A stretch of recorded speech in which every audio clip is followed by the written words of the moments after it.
Salut à toutes et à tous et bienvenue dans cette nouvelle vidéo de YouNdev. Et cette semaine, je vous propose d'arrêter de ship fast et d'apprendre à ship smart.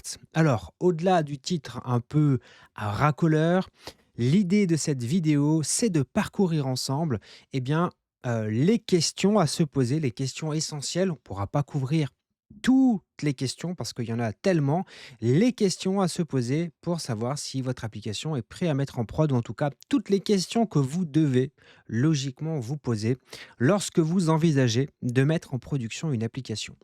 Donc, on va pas attendre plus longtemps. On est sur YouTube. N'hésitez pas à liker, à commenter, à partager. Et sans plus attendre, je vous présente ce petit PowerPoint que j'ai préparé pour l'occasion. Pour celles et ceux qui souhaitent télécharger le PowerPoint pour pouvoir retrouver tous les éléments que je vais vous partager. Premier lien dans la description, vous avez un lien qui vous permet de télécharger le PDF. N'hésitez pas, je crois qu'il y a à peu près une cinquantaine de slides et on est parti donc pour se poser plein de questions. Alors, je l'ai appelé Arrête de ship fast, apprends à ship smart parce que vous n'êtes peut-être pas sans le savoir, c'est la mode du ship fast. On livre vite, vite, vite et des fois sans prendre toutes les précautions nécessaires à une mise en production. Le vrai titre, c'est plutôt Prêt pour la prod, les questions essentielles. Et on va tout de suite commencer. Pourquoi est-ce qu'il y a plein de questions à se poser? Parce qu'il y a évidemment, en fonction des applications, plein d'architectures différentes. On peut avoir quoi? Des apps avec juste un front, une app avec un front et un back, une app avec un front, un back qui est lui-même connecté sur des API tiers, qui envoie des mails, qui utilise des bases de données. On peut avoir un front qui est connecté sur un load balancer qui dirige le trafic sur plusieurs backends qui sont eux-mêmes connectés sur tout ce qu'on s'est dit précédemment. Et ça peut même être plusieurs fronts qui sont dans des CDN qui renvoient vers le load balancer. Bref, vous avez compris, il y a vraiment moyen de se faire mal à la tête avec tout ça. Et l'idée, c'est de brosser ça ensemble. Je n'ai absolument aucune idée de combien de temps on va prendre cette vidéo, mais l'idée, c'est que vous ayez un premier jeu de questions à vous poser lorsqu'il est question de mettre en ligne une application. Toutes les questions ne sont pas ici. Vous devriez évidemment poser des questions à l'équipe qui est autour de vous et aller plus loin en fonction du niveau d'exigence du produit que vous allez mettre en place. On va faire ça en deux parties. Une première partie pour le front, que je maîtrise un peu moins, et une partie sur le back-end qui est beaucoup plus proche de mon quotidien. N'empêche que je vous donne quand même quelques pistes à explorer pour le front. Pour le front, déjà, il y a une question à se poser. Est-ce que votre application, elle est complètement statique ou est-ce qu'elle est dynamique? Et ça va être important. Si elle est statique, vous allez pouvoir utiliser un hébergement simple, la plupart du temps d'ailleurs, qui vous propose une tarification gratuite relativement généreuse. Vous allez pouvoir utiliser de manière complètement indistincte GitHub Page, GitLab Page, Netlify, Vercel et probablement d'autres plateformes qui vous proposent ça. Je crois que Cloudflare a aussi un Cloudflare Page ou un truc équivalent.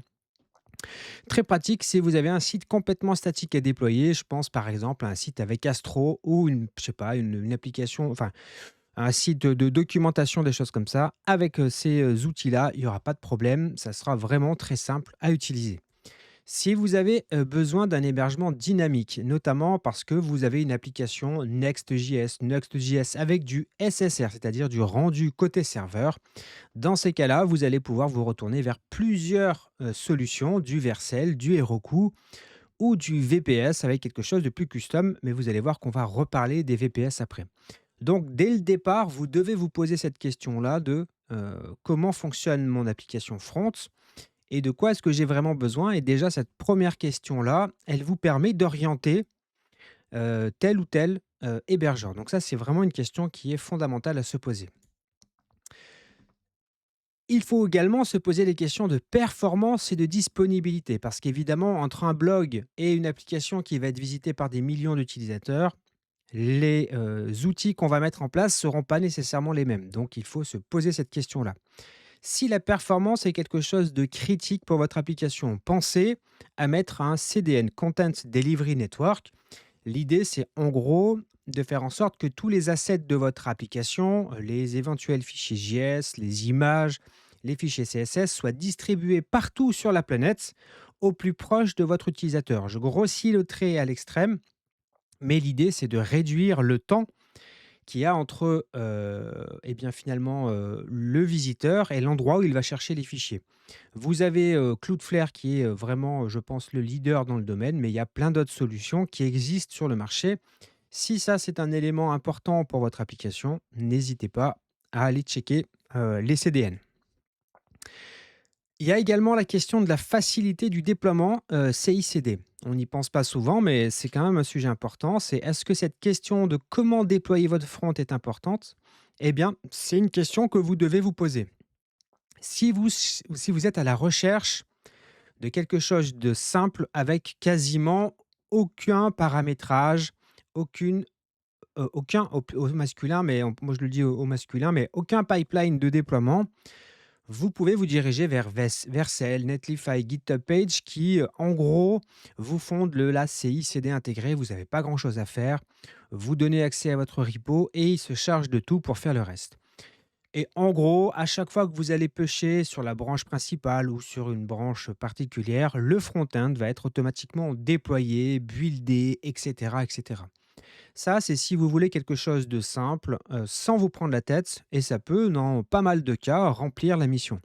Si vous avez besoin d'avoir des déploiements plus personnalisés pour tout un tas de raisons particulières, vous pouvez vous retourner vers GitLab CI, GitHub. Alors j'ai fait une petite faute d'orthographe, hein, GitHub, mais c'est GitHub Action évidemment, et combiner par exemple avec un hébergement sur un VPS. Et là, vous allez pouvoir faire des choses extrêmement sur mesure, mais c'est toujours pareil, la solution d'avant, elle est, vraiment, click and play. Ici, ça va être, vous allez devoir y passer plus de temps, mais tous les contextes, sont pas les mêmes. Il y a des contextes où vous allez avoir besoin d'avoir plus de contrôle.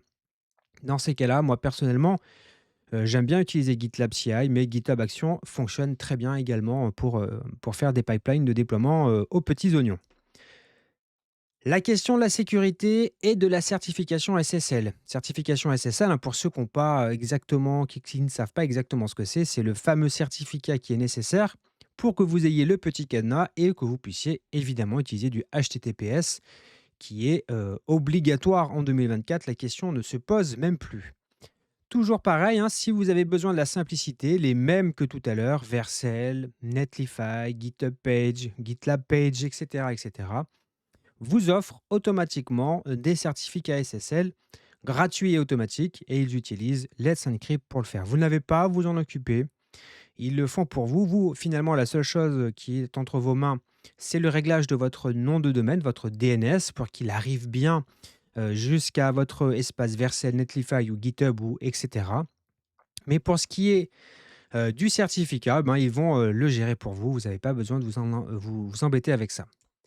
Si vous avez besoin de plus de contrôle, si, tu es en train d'héberger, si, ton serveur est personnalisé, c'est-à-dire un serveur VPS ou autre, eh bien, il va falloir que tu configures toi-même le SSL avec Let's Encrypt ou avec un autre certificat que tu auras pu, acheter par exemple et le paramétrer dans le serveur que tu utilises, NGINX, Apache, Kadi ou autre et t'assurer que, il va être régulièrement renouvelé puisque les certificats Let's Encrypt, par exemple, expirent au bout de 3 mois.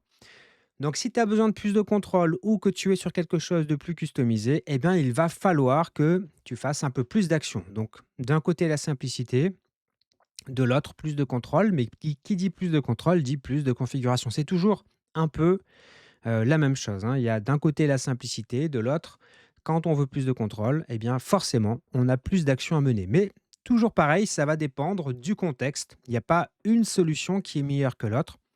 Vraiment, c'est à chaque situation qu'il faut évaluer quelle est la solution qui semble la plus pertinente. Pour le back, pour le front, on a fini. On pourrait en dire plus, mais comme je ne suis pas expert, j'ai pas envie de vous dire de bêtises, mais on a déjà, je pense, un premier jeu de questions qui est intéressant. Là, on va se poser la question de comment est-ce que j'héberge le back-end de mon application. Et là aussi, il y a beaucoup, beaucoup, beaucoup de questions à se poser. La première question, c'est sur le type d'hébergement. Il existe plein de types d'hébergement pour des applications back-end. On va en balayer quelques-uns. Il y a l'hébergement mutualisé. L'hébergement mutualisé, c'est quoi? Vous n'avez pas grand-chose à faire. Vous déposez vos fichiers dans un espace et c'est automatiquement servi. C'est l'hébergement le moins cher, probablement le moins performant, donc il va plutôt correspondre à des projets très simples, un blog WordPress, éventuellement, et je mets vraiment éventuellement une application Symfony ou Laravel, mais je vous le conseille pas honnêtement, c'est toujours une galère absolue.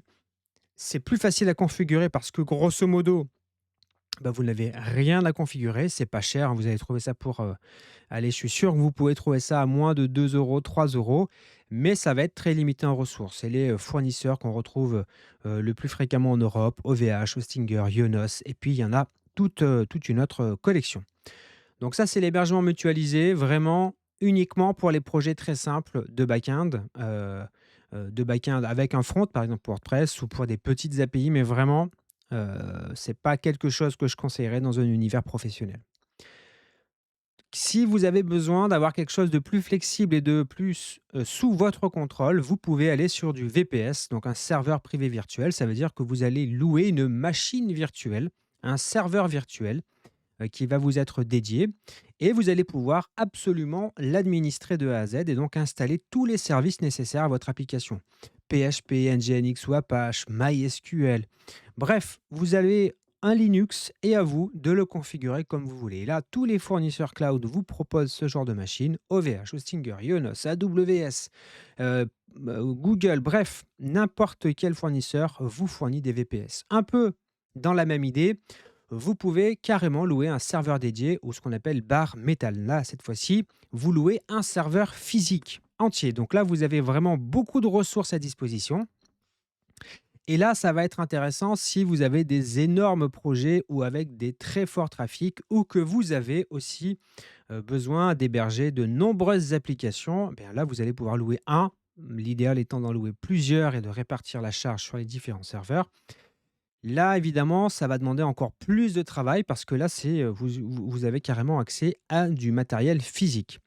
Mais effectivement, pour, un certain nombre de contextes, alors je pense qu'il y a, il faut vraiment avoir quelque chose qui soit, un très gros projet, mais dans ces cas-là, souvent, vous allez avoir une équipe d'infra, d'ops qui va être là avec vous pour faire ces choix-là, pour vous conseiller. C'est pas des devs qui vont s'occuper de ça. Mais c'est quand même une question à se poser en fonction de la maturité et de la grosseur du projet. Et vous avez également la solution d'utiliser un orchestrateur, managé ou que vous installez vous-même sur des serveurs bare metal. Mais là, j'ai envie de vous parler plutôt d'orchestrateurs, managés, donc qui vont vous permettre d'exécuter des images Docker ou autres. L'avantage, c'est qu'ils vont vous proposer très souvent, eh bien, de la scalabilité automatique, beaucoup plus de résilience et puis des possibilités de paramétrage plus, plus. C'est ce que j'ai mis là dans ma présentation. Ça va vous permettre d'aller très loin dans les paramétrages et là, vous allez retrouver ça à peu près de partout aussi chez les fournisseurs de cloud relativement sérieux. AWS, GCP, Scaleway, OVH, Idora et j'en passe. Il y a vraiment plein de monde qui peut, vous proposer ces solutions-là. Et il reste un dernier type, d'hébergeur qu'on appelle des PaaS, Platform as a Service et ici, c'est très simple. Vous ne vous occupez pas de l'infrastructure, vous vous contentez simplement d'écrire votre code et vous allez déployer votre code dans la solution de PaaS. Elle va détecter votre langage, détecter les dépendances nécessaires, va s'occuper de faire en sorte que le serveur soit configuré pour votre application vous propose généralement des solutions pour la scalabilité, met à jour le système, bref, vous fait une abstraction complète de tout ça. Et ça, vous allez le retrouver chez des fournisseurs. Alors, l'historique Heroku, qui a été très longtemps utilisé pour mettre en ligne vos premières applications Symfony ou PHP. Je crois que maintenant, c'est payant. Il y a Clever Cloud qui propose ça, Platform.sh. Bref, vous tapez PaaS et vous allez en trouver plein. Là, j'ai pris des exemples pour PHP, mais vous avez le cas pour d'autres langages, évidemment. Maintenant qu'on a parlé de où héberger notre code, où est-ce qu'on peut héberger notre base de données? Parce que, OK, pour le back-end, souvent, on va l'adjoindre à une base de données et il faut se poser la question de où est-ce qu'on a une base de données? Et là encore, il y a plein de solutions. Vous pouvez décider de l'auto-héberger, de la self-host. Par exemple, vous avez loué un VPS, ben vous allez pouvoir installer la base de données de votre choix, la configurer exactement comme vous le souhaitez pour qu'elle ait le niveau de performance attendu. Mais évidemment, comme à chaque fois qu'on auto-héberge un service, Eh bien, c'est une gestion manuelle des mises à jour, manuelle ou alors vous allez l'automatiser, mais c'est à vous de le gérer. Vous allez devoir gérer la sauvegarde, la sécurité. Bref, vous allez devoir sécuriser toute la chaîne de votre base de données. Si vous avez des gens dont c'est les compétences, ça peut être intéressant. Suivant la puissance de votre matériel, ça peut, de votre VPS, de votre, oui, de votre serveur, ça peut être intéressant, pourquoi pas? C'est une option. Autre option que moi je trouve plus intéressante, c'est d'utiliser une base de données managée. L'avantage, c'est que vous payez et c'est quelqu'un, un spécialiste, un fournisseur cloud, hein, qui va vous proposer, eh ben, une base de données prête à l'usage. Notamment avec de la maintenance, de la sauvegarde, éventuellement de la scalabilité automatique. Évidemment, vous avez moins de choix, moins de contrôle que la solution précédente. Les coûts vont être plus élevés si vous allez faire un usage à grande échelle de la base de données. Mais pour un certain nombre de projets, ça peut rester beaucoup plus intéressant parce qu'en termes de charge humaine, pour maintenir au même niveau de fonctionnement qu'une base de données managée, il va vous falloir mettre beaucoup d'énergie. Donc, très intéressant, la base de données managée. Et puis, il y a aussi ce qu'on appelle des solutions de back-end as a service. Là, souvent, on va avoir quelque chose à mi-chemin entre, il y a tout le système de back-end avec l'authentification, des API, des choses comme ça et une base de données. L'avantage de ces solutions, c'est qu'elles sont souvent très rapides à mettre en place, assez simples à utiliser. Les inconvénients, bon, ben, flexibilité relativement limitée et les coûts peuvent être variables. Moi, par exemple, il y a un projet de SaaS, dans lequel je travaille depuis plusieurs années. On a fait le choix d'utiliser un back-end as a service, en l'occurrence Supabase. Parce qu'il y a une vraie base de données PostgreSQL qui fonctionne très bien pour brancher une application, Symfony ou autre dessus, mais aussi parce que cette solution de back-end as a service nous propose d'exposer automatiquement nos données sur une API. Dans ces cas-là, regardez bien comment paramétrer toutes les options de sécurité parce que les backends as a service, de temps en temps, nécessitent quelques connaissances pour pouvoir mettre en place le niveau de sécurité attendu. Sachez donc que ça existe. Il y a voilà, ces quelques solutions là qui existent pour vous permettre d'héberger votre base de données. Ensuite, qu'est-ce qu'on va se poser comme question? Alors, on ne pourra pas se poser toutes les questions tellement il y a de sujets, mais il y a quand même un sujet important, c'est l'authentification. Vous avez votre application, vous avez votre base de données, mais comment est-ce qu'on va gérer l'authentification de nos utilisateurs? Ben là encore, il y a plusieurs options possibles, plusieurs méthodes d'authentification que vous allez pouvoir explorer. Stocker ça dans les sessions. Par exemple, si vous êtes en PHP, ben stockez ça dans la session PHP. Si vous êtes, par exemple, dans une API, eh ben, vous allez pouvoir utiliser JWT en mode stateless, c'est-à-dire que votre API n'a pas besoin de stocker la session, le stocker le fait que l'utilisateur est connecté dans la session, dû au hot d'une simple API key. Bref, il y a plein de solutions pour l'authentification qui va dépendre honnêtement énormément du type d'application. Est-ce que c'est une application web? Est-ce que c'est une application mobile? Est-ce que c'est une API que d'autres applications vont utiliser? Est-ce que c'est scalable facilement? Est-ce qu'on a besoin, c'est ce que je vous disais précédemment, de gérer l'état? Est-ce qu'on est stateless? C'est-à-dire que à chaque fois qu'on appelle notre application, on n'a pas besoin de se rappeler de la session qu'un utilisateur est connecté. C'est-à-dire qu'à chaque fois, on recommence à zéro entre guillemets. Dans le cas d'un token JWT, ben, on lui fournit notre token, il est valide, on peut passer. Et le call d'après, on refournit encore le token versus stateful où là, eh bien, on va stocker des choses dans la session et l'appel suivant est dépendant du fait qu'on soit bien connecté. Bref, plein de solutions, mais il faut se poser cette question-là sur l'authentification. L'authentification, après, il y a la possibilité ou pas de la gérer en interne au sein de l'application. Je ne sais pas, par exemple, dans une application Symfony, vous allez coder un système d'authentification par login mot de passe dans l'application, mais vous allez pouvoir aussi déporter l'authentification vers des fournisseurs tiers avec OAuth 2, par exemple. Vous pouvez faire un Google pour vous connecter, un Facebook, etc., etc. Et si vous êtes dans un contexte entreprise, du SSO, je ne sais pas, par exemple, avec l'annuaire d'entreprise pour que les utilisateurs n'aient pas à se reconnecter dans les X applications que vous avez développées. Et évidemment, bah, les critères qui vont orienter votre choix, c'est les questions de simplicité, de sécurité et d'expérience utilisateur, hein, notamment dans le cadre du SSO. En interne, je ne sais pas, imaginez votre entreprise utilise Office 365, eh bien, ça pourrait être une bonne idée de réutiliser leur compte Office 365 pour les loguer dans leurs applications métiers pour qu'ils aient pas à se loguer 25 fois dans la journée. Et ça, c'est toujours, eh bien, dépendant du contexte. Depuis le début de cette vidéo, je crois que j'ai dit beaucoup de fois, le contexte est très important, mais évidemment, le contexte, c'est toujours lui qui va driver nos choix, du plus simple au plus compliqué. Alors compliqué, c'est peut-être pas le terme, mais au plus précis. Et en fonction des exigences de l'application, on va plutôt choisir l'une ou l'autre des options. Et puis, il y a toute une gamme de positionnement entre les 2. C'est pas tout ou rien, il y a toujours une position médiane. Stockage des infos d'authentification. Bah, là aussi, il y a plein de façons de faire. Soit on stocke les options, les informations d'authentification, le login, le mot de passe, toujours haché, hein, jamais en clair, dans la base de données locale ou la base de données mutualisée, la base de données managée, la base de données as a service, bref, vous la stockez là ou alors vous pouvez utiliser des services complètement externes qui prennent en charge complètement toute la partie authentification. Il y en a quelques-uns, OAuth0, Firebase, Supabase aussi a une partie authentification. Bref, à vous de voir encore une fois le choix en fonction de votre contexte. Et toujours les critères, c'est plus de contrôle versus plus de simplicité. Et toujours mettre dans la balance le coût, la sécurité.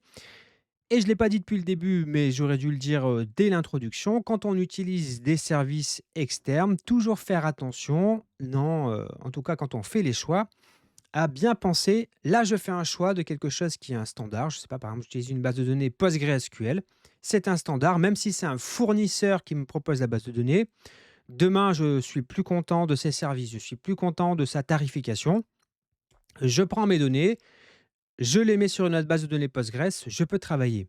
Maintenant, si je lie vraiment mon application à un fournisseur pour quelque chose de précis, il y a que lui qui le fait, il le fait à sa manière, eh bien, je vais m'enfermer chez ce fournisseur. Et ça, c'est toujours très, très dangereux. Alors, c'est dangereux, oui et non, hein, il y a toujours une balance à faire. C'est-à-dire qu'à un moment donné, OK, je fais ce choix-là d'être loqué avec ce fournisseur, mais ça va me faire gagner 2, 3 mois, 4 mois. Ça me fait atteindre un niveau de sécurité que je ne pourrais pas avoir tout de suite en le faisant moi-même. Si jamais on doit changer, bon, ben, on pourra s'adapter, et cetera. Donc il y a toujours cette balance à peser entre attention à pas s'enfermer chez un fournisseur et en même temps, des fois, ça fait gagner du temps. Donc c'est une balance à peser. Il y a, évidemment toujours à mettre dans la balance la question du prix, mais c'est pas le seul. La question de où sont stockées les données. Par exemple, si vous êtes une entreprise en France soucieuse de vos données, vous allez probablement pas avoir envie d'utiliser des services américains.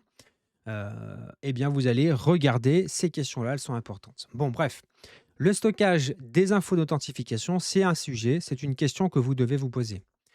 De la même, dans la même et le même esprit sur la question des authentifications, au moment même de la conception de l'application, vous devez vous poser des questions sur comment est-ce que je vais gérer les permissions.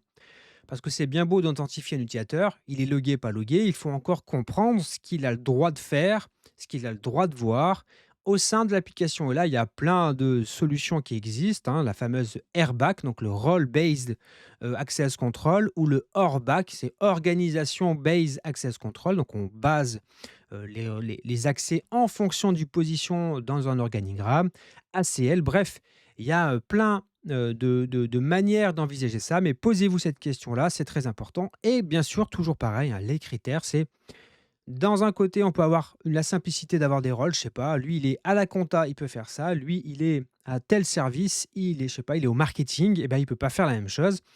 Mais des fois, on peut avoir besoin d'avoir des choses beaucoup plus fins. Par exemple, lui, il a le droit de voir tous les trucs, je sais pas, tous les dossiers clients de la région parisienne.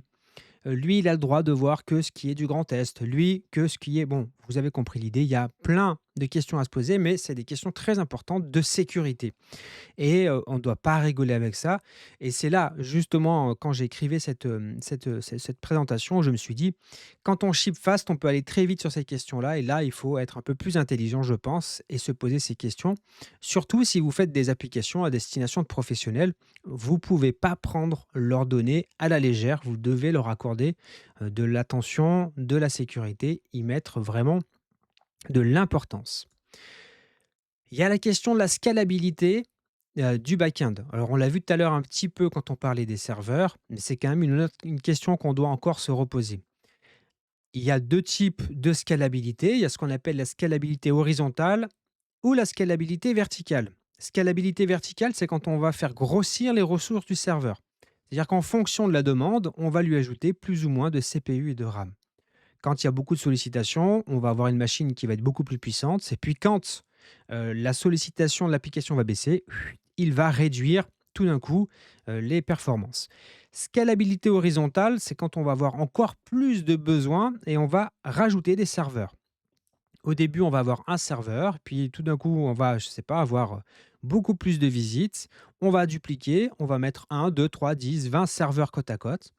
Et quand, eh bien, le trafic va diminuer, ben, on va petit à petit, hop, faire chemin inverse et réduire le nombre de serveurs. Donc ça, c'est 2 architectures possibles, voire même on peut des fois utiliser les 2 aussi, c'est possible. Donc ça, c'est vraiment quelque chose à prendre en considération. C'est plus des questions d'architecture, d'infrastructure, mais n'empêche que c'est des questions à vous poser au moment de mettre en production une application. Et ça, c'est évidemment, encore une fois, je vais le redire, désolé, ça dépend vraiment du contexte. Pour la répartition de la charge, il y a plein de solutions. On ne peut pas toutes les aborder ici, mais il y en a une qui est très connue, c'est d'utiliser un load balancer. Proxy fait ça, Nginx fait ça, ELB chez AWS fait ça, va vous permettre de distribuer les requêtes entre plusieurs serveurs qui seraient en arrière-plan finalement et qui vont encaisser la charge de votre application. Donc ça, c'est une première solution. Il y a aussi les solutions d'auto-scaling qui vont automatiquement ajuster le nombre d'instances, hein, c'est ce qu'on disait précédemment. Euh, je sais pas, il faut rajouter un deuxième serveur. Ben, c'est les systèmes d'auto-scaling qui vont s'en occuper tout seuls. Et ça aussi, bon, ben, c'est très important à prendre en charge. Et ça, évidemment, vous l'avez compris, hein, si on est sur un hébergeur mutualisé, ça n'existera pas.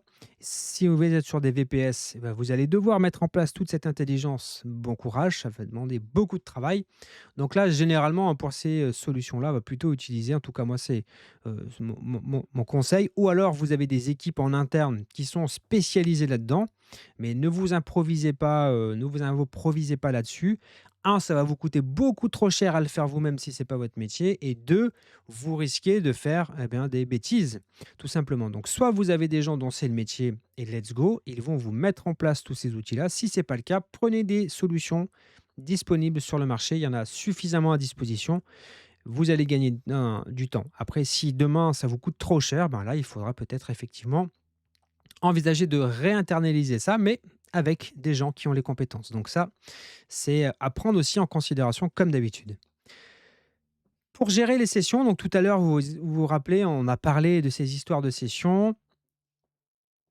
Ça va dépendre. Si vous êtes stateless, là, il n'y a pas de, il y a pas de session à gérer puisque en fait, la requête peut arriver sur n'importe quel serveur qui se trouverait par exemple derrière un load balancer. Indépendamment, s'il n'y a pas de notion de serveur, on s'en fiche. Chaque requête est indépendante. Mais si vous êtes basé sur des sessions et qu'il y a plusieurs serveurs, eh bien, ça va être problématique parce que chaque serveur aura sa session PHP, par exemple. Et si à la requête d'après, votre utilisateur est redirigé vers un autre serveur parce que on aura fait grossir, on aura scalé, eh bien, il va y avoir un souci. Donc là, il va falloir que vous déportiez le stockage de votre session. Et là, vous avez des solutions, Redis, Memcache et d'autres solutions qui vont vous permettre de centraliser les sessions. Et là, le critère, il est simple, c'est est-ce qu'on a besoin de conserver l'état de l'utilisateur ou non. En gros, si on n'est pas stateless, alors il va falloir mettre ça en place. Ou alors vous êtes sur un mono-serveur, et là, c'est pas nécessaire. Mais à partir du moment où votre backend dépend de la session et il est sur plusieurs serveurs, vous allez devoir utiliser ce genre de solution. Sinon, eh bien, si l'utilisateur change de serveur au cours de son utilisation, eh ben, il va avoir un problème. Il va falloir qu'il se relogue, il va perdre, ce qu'il était en train de faire et à mon avis, vos utilisateurs ne vont vraiment pas apprécier, cette solution. Il y a la question des tâches asynchrones, des systèmes de queue, OK? Les 2 grands outils que moi je connais, il y en a probablement d'autres, hein, il y a RabbitMQ et Kafka. Comme d'habitude, vous pouvez l'auto-héberger, vous pouvez trouver des versions managées. Bref, pour tous les outils, vous avez toujours, hein, des fournisseurs qui vous les proposent prêts sur l'étagère ou vous pouvez, les auto-héberger. L'intérêt des systèmes de tâches asynchrones, ça va être de traiter des tâches qui sont lourdes ou qui sont longues en arrière-plan. L'idée, c'est que ça ne bloque pas la requête de l'utilisateur. Lui, il fait sa requête, le serveur lui dit: «C'est bon, j'ai bien reçu» et en arrière-plan, il va lancer un système asynchrone qui n'attend plus l'utilisateur. L'utilisateur, lui, il peut être déjà reparti boire son café, mais votre serveur, il a mis ça dans une queue, il va le dépiler et il va traiter des tâches qui peuvent durer peut-être plusieurs minutes, je sais pas, un export particulier, qui prend du temps, un traitement de données un peu lourd, ça peut, des fois, être intéressant de mettre ça en place et ça, vous devez y penser aussi parce que c'est des questions d'architecture de votre application et d'expérience utilisateur, quand bien même vous développez une API, qui ne sera jamais vue par l'utilisateur, ben, vous avez là, à ce moment-là aussi, la possibilité d'améliorer l'expérience des utilisateurs. Donc ça, c'est très important aussi. C'est une question à se poser aussi. Enfin, il y a aussi la question de l'observabilité. OK, vous déployez une application, mais comment vous allez vous assurer que tout fonctionne bien, qu'il n'y ait pas de soucis? Eh bien là, il y a plein de choses à mettre en place. Par exemple, la première question à se poser, c'est quels sont les types de données qu'on va vouloir collecter? Il y en a plusieurs, mais il y a principalement les logs. On va vouloir capturer les événements de l'application, les erreurs, les requêtes, bref, plein d'infos sur ce qui se passe. Les métriques, c'est des mesures qui vont être beaucoup plus quantitatives. Combien de CPU ça a consommé? Combien de RAM ça a consommé? En moyenne, combien de temps, mon serveur met à répondre à l'utilisateur? Le taux d'erreur, combien de fois j'ai des erreurs 500? Combien de fois j'ai des erreurs 404 ou d'autres types d'erreurs? Et puis il y a la notion de trace. C'est là, je vais pouvoir suivre une requête à travers les différentes couches de mon application, du front jusqu'à la base de données pour comprendre par où acheminer par exemple, la demande de mon utilisateur. Et là, il y a toujours, vous allez voir, plein d'outils qui peuvent intervenir à différents niveaux pour pouvoir mieux comprendre ce qui se passe. Par exemple, pour les logs, vous allez pouvoir utiliser, il y a une stack qui est très connue, ELK Stack, donc c'est Elasticsearch, Logstash, Kibana, Greylog, etc. Et l'importance de ces plateformes-là, c'est qu'elles vont être capables d'avaler un grand volume de logs et de vous permettre de faire des recherches, de les visualiser, de les agréger, de faire des requêtes dessus. Là encore, c'est des solutions qui sont compliquées. Si vous n'avez pas des gens dont c'est le métier, ça vaut le coup, encore une fois, d'utiliser des solutions managées, prêts sur l'étagère ou alors de faire appel à des spécialistes. Pour les métriques d'infrastructure, c'est-à-dire, vraiment plus sur l'infrastructure, il y a plein d'outils, plein de plateformes, Prometheus, Grafana, Zabbix, qui peuvent se combiner les uns les autres. L'idée, c'est de pouvoir suivre en temps réel les ressources, de votre infrastructure, CPU, mémoire, réseau, mais plein d'autres choses aussi, et d'être, alerté en fonction d'un certain nombre de seuils de criticité que vous allez fixer. Ça, c'est très pratique pour comprendre ce qui se passe en temps réel, mais même des fois pour revenir un peu sur l'historique. Pour comprendre, ah OK, d'accord, donc tous les matins, à 9h, et bien tel serveur est beaucoup plus sollicité. Bon, ben, en même temps, il héberge l'application, je sais pas, que les utilisateurs utilisent tous les matins à 9h pour récupérer je sais pas quelle info, donc c'est normal. Mais au moins comme ça, vous pouvez le mesurer, voir: «Ah ben là, on vient de recruter, on arrive en limite». Ça veut dire que, la solution qu'on a, elle va rapidement avoir un problème. Il va falloir qu'on modifie ceci, cela. Bon bref, c'est très important et très intéressant d'avoir ce genre d'informations. Et puis, il y a les outils qui vont vous permettre de collecter les erreurs en production. Donc, de tracer les erreurs. Il y a Sentry, il y a Bugsnag, il y en a plein sur le marché, mais honnêtement, moi, j'en connais que il y en a 2 que je connais vraiment un peu plus que les autres, c'est Sentry et Bugsnag. Eux, c'est très pratique parce qu'ils vont vous capturer les exceptions non gérées, non catchées, par votre application. Vous allez pouvoir même remonter éventuellement les utilisateurs et avoir des alertes automatisées, voire même, moi, c'est ce que je fais sur certains projets, directement, ça me crée des issues, dans GitLab qui sont prêts à être traités. J'ai l'erreur, j'ai toute la log stra la log tra enfin, toute la trace finalement de l'erreur. qu'est-ce qui a été levé comme erreur, qu'est-ce qui n'a pas été géré dans mon application et ça, c'est super pratique, pour mieux comprendre ce qui se passe en production. Bref, il y a sur l'observabilité encore mille et une choses à dire, mais moi, je suis vraiment pas un expert sur le sujet. Et il y a encore un sujet, parce que vous voyez, je vous ai dit qu'on n'allait pas se poser toutes les questions, mais n'empêche qu'il y en a quand même beaucoup à se poser. Pour moi, tout ça, toutes ces questions-là, on doit y répondre avant de mettre en production. Et le fait de réfléchir avant de mettre en production au backup des données, eh bien, ça fait partie des questions obligatoires à se poser avant de mettre en production. La première question sur les backups, c'est qu'est-ce que je dois sauvegarder? Évidemment, les bases de données, évidemment, les éventuels fichiers de vos utilisateurs. Ça, c'est une évidence, mais c'est mieux en se le disant dès le départ.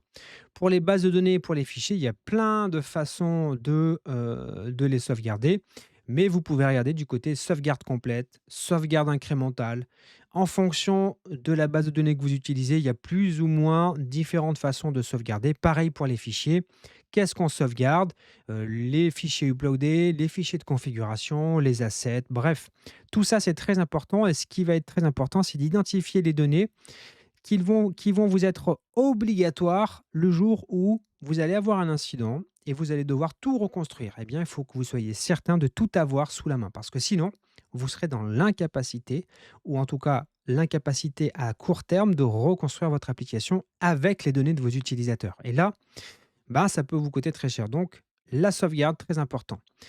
Il y a toujours, quand on se pose la question de la sauvegarde, la fréquence. Sauvegarde complète, donc on le sauvegarde, je ne sais pas, une fois par jour, une fois par semaine. Sauvegarde incrémentale, est-ce que, je ne sais pas, j'ai besoin d'avoir toutes les heures une sauvegarde incrémentielle pour pouvoir revenir en arrière 1 heure avant, 2 heures avant. Je ne crois pas que j'ai fait une slide aussi, mais il y a la question de combien de temps je garde ça. Donc, combien de temps je garde la sauvegarde complète? 1 mois, 2 mois, 6 mois, 5. Bref, à vous de vous poser toutes ces questions-là en fonction de la criticité des données, de ce que vous manipulez, et toujours en ayant en tête le si jamais un jour j'ai un incident, comment est-ce que je reconstruis tout ça? De quoi est-ce que je vais avoir besoin? Et les sauvegardes, il y a une règle très simple. On a cette habitude de dire qu'une sauvegarde non testée, c'est une sauvegarde qui ne fonctionne pas. Donc, prenez toujours le temps, de manière régulière, vous prenez une sauvegarde et vous tentez de vous en servir. Vous prenez un environnement sur le côté, hein, pas l'environnement de prod, et vous tentez à partir des backups de reconstruire une solution. Parce que si vous ne faites pas ces tests-là et que le jour où vous allez en avoir besoin, vous vous rendez compte que votre backup est inexploitable, vous allez sérieusement le regretter. Il y a évidemment la question de où stocker les backups. Il y a plein de solutions. Vous pouvez le stocker directement sur un disque que vous ajoutez à votre VPS, à votre serveur bare metal, etc. Dans le cloud, vous pouvez envoyer ça vers du stockage objet ou alors en off-site, c'est-à-dire que vous allez héberger ça ailleurs et si possible hors ligne. Ça, c'est très important, c'est d'imaginer pouvoir avoir un stockage hors ligne. Il y a une règle très simple pour les backups, c'est la règle des 3, 2, 1. On dit qu'il faut idéalement avoir 3 types de backups différents, sur 3 supports différents. Vous pourriez avoir, par exemple, sur un disque local dédié au backup, hein, une sauvegarde dans un stockage cloud, objet, OK, sur lequel vous verrouillez d'ailleurs le fait qu'il puisse y avoir des modifications. Donc là, ça c'est le numéro 2 et 3. Par exemple, un backup offline sur, je sais pas, une bande, une cassette, OK? 3. Et donc ça, c'est les 3, 2, 1. 3 lieux de stockage, 2 sur 2 technologies différentes. Donc là, on a local, cloud et off-site, on en a même 3 et un, c'est le 1 de 3, 2, 1, c'est un qui doit être hors ligne. Et avec ça, logiquement, vous êtes pas trop mal. En tout cas, vous mettez en place tout ce qu'il faut pour vous prémunir du pire. Ça ne veut pas dire que c'est parfait, mais déjà avec ça, vous avez un niveau une politique de backup qui est très, très, très, qui est très élevé. Ça, c'est très important. Alors ensuite, hop, je continue. Et quoi encore? Parce que là, vous voyez que la vidéo, elle fait déjà 38 minutes. On s'est posé vraiment beaucoup de questions. Si vous êtes resté jusque-là, bien bravo parce que c'était pas évident de me voir parler devant des slides toutes noires comme ça. Mais il y a encore d'autres questions. Mais là, on va aller beaucoup plus vite parce que c'est impossible de tout voir en une vidéo. Tester avant la mise en production. Je sais que les tests ne sont pas à la mode. Je sais que on voit souvent les défendeurs et les défendeuses, mais c'est souvent des défendeurs du ship fast, nous dire les tests, ça sert à rien, etc., etc. Moi, je pense qu'avant toute mise en production, il est très important de couvrir en tout cas, ce qui est critique dans votre application, avec des tests unitaires, avec des tests end-to-end pour garantir la qualité et surtout prévenir les erreurs. Des fois, vous ne pouvez pas forcément tout couvrir par des tests. Je ne suis pas en train de vous dire qu'il faut tout couvrir par des tests, mais c'est à mon avis assez important de couvrir le cœur de votre application, ce qui fait vraiment qu'elle est différenciante, ce qui fait son cœur de réacteur. Ça vaut le coup d'y passer un petit peu de temps. Idéalement avant la mise à production, mais je sais que des fois on est toujours un peu à courir après le temps. Si c'est pas avant la mise en production, il faudrait que vous le fassiez assez rapidement. L'idéal, c'est quand même avant la mise en production, dans le meilleur des mondes. Je dis pas de couvrir à 100 la couverture de code, ça n'a aucun intérêt, mais assurez-vous de tester ce qui est vraiment, vital pour votre application et qui est le plus utilisé par vos utilisateurs. Parmi les autres choses, on a un peu abordé avec la question de la sauvegarde, c'est écrivez un plan de reprise, après sinistre. Il y a plein de noms, hein. Un PRI, plan de reprise informatique, pire, un PRA, un plan de reprise d'activité. Bref, je vous laisse chercher tout ça, mais l'idée c'est quoi? C'est de prévoir à l'avance un plan de reprise. On a un sinistre, je ne sais pas, vous aviez votre application sur un VPS, le data center a pris feu. L'expérience nous a montré que ça existe. Eh bien, avec ces informations-là, que vous allez stocker ailleurs, hein, si possible, mettez pas tous vos œufs dans le même panier, eh bien, vous devez prévoir à l'avance, OK, j'ai perdu mon serveur, comment je reconstruis mon application ailleurs? Comment je redéploie mon back-end? Comment je redéploie mon front-end? Comment je le configure? Si j'avais des clés d'API, où est-ce que je les stocke? Comment je les récupère? Les backups, comment je les récupère? Comment je les restaure? Comment, etc., etc. Ça paraît rien, mais le jour où vous allez traverser une situation de crise, vous allez être ravi de l'avoir. Ça sera peut-être pas parfait, mais ça sera une aide extrêmement précieuse et ça, je vous conseille vraiment d'y penser, avant de me faire la mise en production. C'est très important d'y penser. Ça peut des fois être juste une petite page toute simple, mais ça va vous faire gagner du temps parce que pensez bien que ce jour-là, il y aura des gens en vacances, ça sera le week-end, ça sera évidemment toujours à un moment où c'est pas pratique. Donc plus on se facilite la vie dans ces situations-là, plus on va être content d'avoir ce genre de document. La CICD pour le back-end, ça serait également un très très long sujet, mais pour moi, il est essentiel que pour un projet back-end, comme pour le front-end, vous devez mettre en place une pipeline CICD, un pipeline CICD pour automatiser les tests et le déploiement, afin que vous puissiez facilement déployer des mises à jour sans que ça soit un problème en production. Et ça, vraiment, c'est quelque chose qui pour moi est fondamental, c'est-à-dire que pour moi, dans le workflow de mise en production, le fait que la CICD déploie les nouvelles versions automatiquement, ça fait partie du processus qui me permet de dire: «OK, c'est en prod». Pour moi, s'il y a pas ça, s'il faut faire des trucs à la main, je ne considère pas que c'est en prod. Sachant que quand vous l'avez fait une fois, vous allez pouvoir reprendre des choses que vous avez fait et mettre en place une pipeline CI/CD. Si vous maîtrisez bien votre stack, c'est pas très compliqué au final. Au départ, quand c'est la première fois ou si sur une techno que vous connaissez pas, ça peut prendre du temps, mais les fois d'après, ce n'est pas un argument. Le temps, et s'il faut y passer une demi-journée, une journée, passez ce temps-là. Vous allez adorer avoir ça pour mettre à jour régulièrement sans vous poser de questions. Et ça, vraiment, ça paraît rien, mais ça va vous faire gagner à moyen terme beaucoup, beaucoup de temps. Monitorer votre sécurité. Tout à l'heure, on parlait d'observabilité, mais il y a la question de la sécurité. Monitorer la sécurité en production, ça veut dire quoi? Il y a des outils qui existent qui vont venir scanner votre site pour détecter des éventuels outils, des éventuelles failles de sécurité, qui vont scanner votre application à la recherche de failles, tenter des intrusions même pour certains. Voire même, vous pouvez demander carrément des audits de sécurité et si vraiment vous avez un peu plus d'argent, n'hésitez pas à faire appel à des entreprises qui vont faire des pen tests sur votre application pour voir s'il n'y a pas des failles qui sont carrément exploitables. Sur la sécurité, c'est toujours important. J'en ai pas parlé, vous pouvez mettre des outils devant votre back-end pour filtrer. Il y a des firewalls, il y a des WAF, il y a bref, vous pouvez imaginer, je ne vais pas toutes les lister, mais il y a une multitude de couches de sécurité et d'outils que vous pouvez mettre en place. J'aurais même tendance à dire que vous devez mettre en place, mais tout ne pouvait pas être dit dans cette vidéo. Mais attention à la sécurité, élément très important aussi. La gestion des dépendances, on est toujours pareil hein, sur cette question de la sécurité finalement. Pensez régulièrement à mettre à jour les dépendances. Par exemple, si vous êtes sur un projet PHP, essayez le plus possible de rester à jour dans les dépendances que vous utilisez parce qu'elles peuvent être concernés par des failles de sécurité. Pareil pour les éventuelles dépendances que vous utilisez dans vos projets. Pensez vraiment à régulièrement les mettre à jour. Il y a des outils aussi qui vous permettent de scanner ça et de vous alerter en cas de faille de sécurité. Très important aussi, ça fait partie de la sécurité, mais c'est une question que vous devez dès le départ vous poser, parce que c'est pas parce que votre application est en production, ça y est, je me frotte les mains et c'est terminé. Non, une application, ça vit dans le temps, et si on ne fait rien, inévitablement, à un moment donné, elle va dysfonctionner. Donc, vous devez être attentif à ce genre de petits détails.